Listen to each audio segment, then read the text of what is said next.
உன் கன்னத்தில் ஒருத்தர் அரைஞ்சாங்கன்னா மறு கன்னத்தை காட்டு அப்படின்னு காட்டு. அப்படின்னா என்ன அர்த்தம்? நீ வந்து கோழையாயிரு, அப்படியே நீ பயந்தாங்குழி ஆயிரு, அது இல்லை. அதுலேயும் இன்னும் நல்லா பார்த்தீங்கன்னா தெரியும், உங்களுடைய வலது கன்னத்தில் ஒருவர் அறைந்தால் அவருக்கு இடது கன்னத்தையும் காட்டு அப்படி சொல்லப்பட்டிருக்கு இல்லையா? இப்போ நீங்கள் அறையிறோம், இப்போ நீங்கள் எனக்கு முன்னாடி நின்று அறையிறீங்கன்னு வச்சுக்கோங்களேன், எனக்கு எது வலது கண்ணம்? இந்த கண்ணமா இந்த கண்ணமா? நீங்கள் அப்படி நின்று அடிக்கிறீங்கன்னு வச்சுக்கோங்களேன், உங்கள் கை இப்படி தானே படும். உங்கள் கை இந்த பக்கம் பட்டுச்சுன்னா, நார்மலாக நம்ம ஒருத்தர் அறையிறோம்னா இந்த வலது கையால் அறைவோம். அறையிறோம்னா அவங்களுக்கு அது எந்த பக்கம் தான்?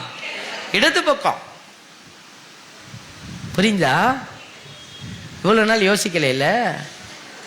அரையிடக்கூடாது, அரைஞ்சா காட்டணும், அரைஞ்சா காட்டணும், அரைஞ்சா காட்டணும். ஒருவரை நம்ம இப்படி நின்று நார்மலாக அடிக்கிறோன்னா, இப்படி அடிக்கிறோன்னா அது அவங்களுடைய இடது கன்னத்தில் தான் விழுவும்.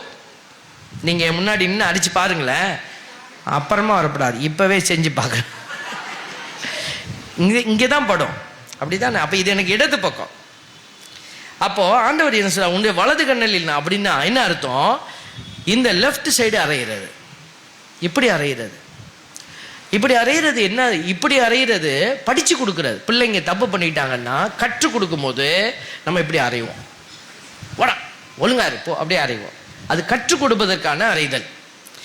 இப்படி இந்த புறங்கையில் அறையிறது அவமானப்படுத்துவதற்கான அறைதல்.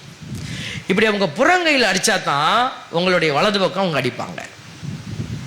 பார்த்தீங்களா? இந்த பக்கம் இப்படி அடித்தா தான் உங்களுடைய ஆப்போசிட், உங்களுடைய வலது பக்கம் அறைய முடியும். அப்போது ஒருவன் உங்களை அவமானப்படுத்துவதற்காக ஏதாவது செய்கிறான்னா அவன் வெட்கப்படும்படி நல்லது பண்ணுறான்னு அர்த்தம். Praise the Lord. திருவள்ளுவர் சொன்னது தான்.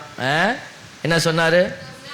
என்ன செய்தாரை ஒருத்தல் அவர்னான நன்னயம் செய்து விடல். அவ்வளோதான்.